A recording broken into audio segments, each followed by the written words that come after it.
here we go. Hello everyone, this is going to be the second segment guide for Earthbound Glitchless. This is going to be the Threed graveyard up through the little pile.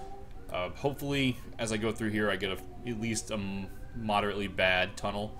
Show you kind of how to deal with bad situations, or how to deal with a good situation, or possibly die. But I've just made a save, so if something happens, I can just reload it here. I've debug menu warped around, so I have a lot of money. But we're going to go ahead and start, and hopefully this will give you some insight in how to deal with this place. Alright, as we go across, I prefer to stay here in the middle. See, this time was a bad call because there was spawns.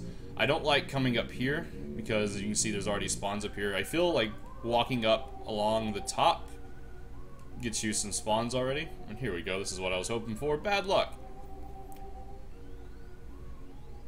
You know, if you come around to this tree, I tend to have a little better luck, but still, you can still get some bad luck here. Alright, so the actual tunnel. If you get a ghost there, just leave. No point in fighting those.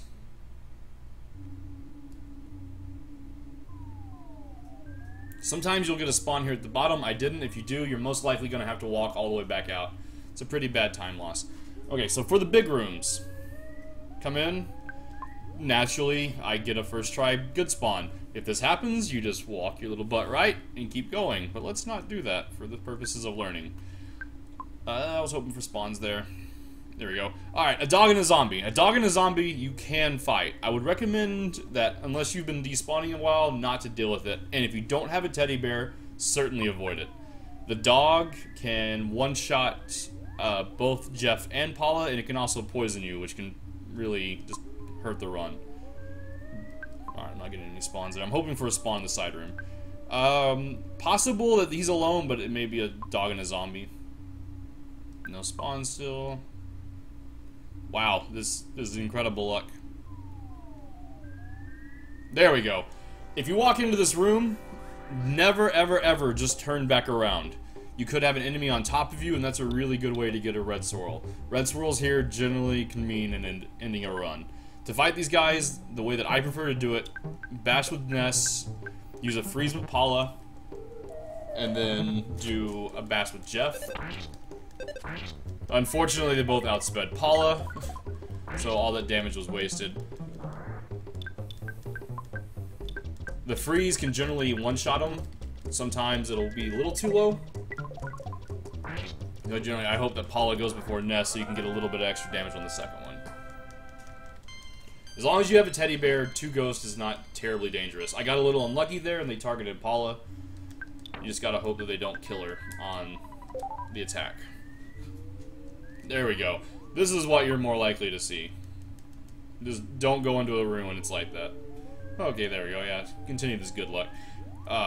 Some people prefer to pick this chest up right now. I don't. I prefer to pick it up on the way back. But this is a skip sandwich DX. It's very important in the Monotoli building.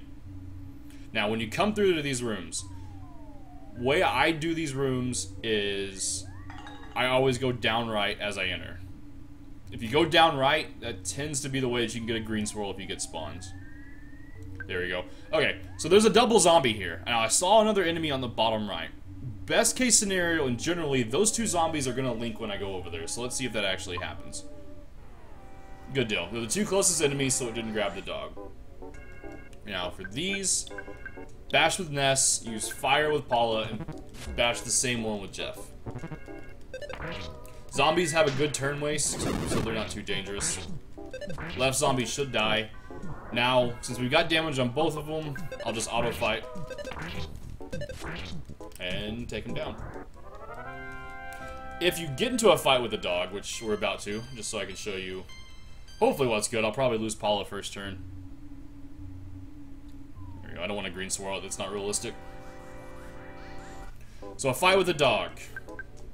That was wrong. Rockin' with Ness, freeze with Paula, onto the dog, and attack with Jeff. Paula's freeze can kill a dog in 1 hit, but not always. Alright, it didn't. The rockin' should kill it if it hits. The dog is fast, so it could miss. Got damage onto the zombie. Jeff naturally misses. So we're going for full realism here. And because you got damage on the zombie with the rockin', easier to kill.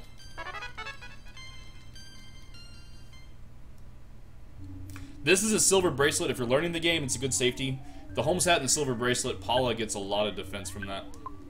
But I don't pick it up anymore. Now down right, but no spawns again. Once again, down right into this room. And you green swirl the spawns. Green swirl, so run away. Not worth fighting.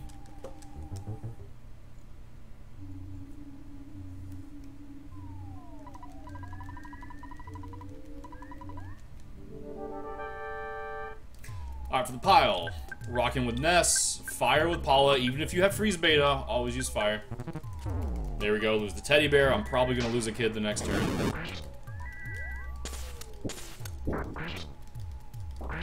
Good roll in the bottle rocket.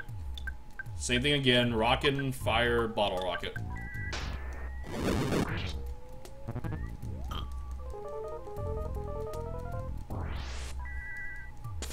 Bottle rocket missed, but it's something you'll have to deal with. It's not totally devastating. This could kill him right here. There we go. Alright, and that's 3 tunnel. You just go through your level up sequence and then head on out.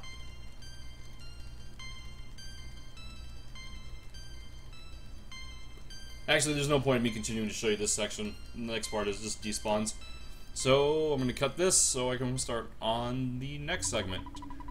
Be sure to look into the description. I'll have links to a lot of resources for Earthbound speedrunning, and thank y'all for watching.